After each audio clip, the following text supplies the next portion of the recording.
The bill, which is sponsored by Shina Pella, a member of the House of Representatives, seek to merge the Nscdc with the Nigeria Police Force.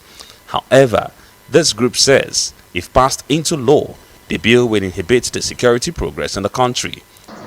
If we look at the Nigeria Security and Civil Defense Corps as is presently constituted, there's a law setting them up and has defined their roles and responsibilities.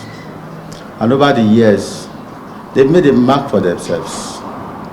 They are in charge of protecting critical national infrastructure assets, and they have not done so badly. Of course, part of the problem many of the security agencies face is poor funding, but with the funds allocated to them, they've done their best. The group further wants the act establishing private guards in the country to be amended.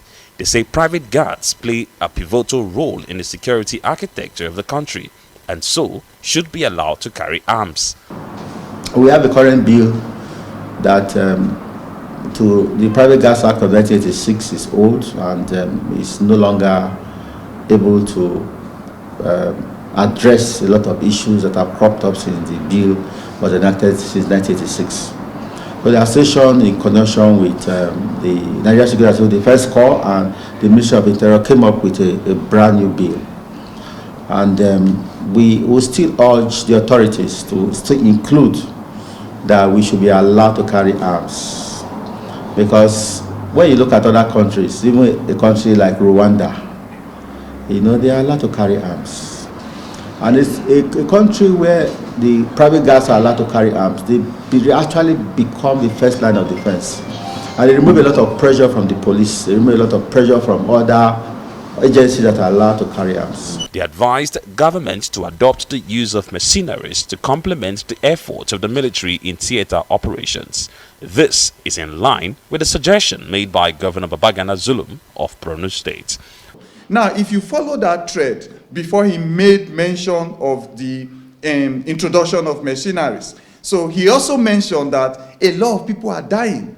Even in the president's states, people are dying every day in Nigeria. Now, if you look at that thread that he was dragging through, he now came to the conclusion that if you cannot empower private security practice, if you cannot populate finance in the requirements of the police, the army, and the private security and the civil defense, then you should go and take the mercenaries. Because by concern, the life of every Nigerian is paramount to everything that we should hold value. The private guards industry is one of the highest employers in the country. A 2019 report by the National Bureau of Statistics says that the private security guards companies employed no fewer than 828,502 people in Nigeria from 2013 to 2018. Ferdinand Duroha, Arise News.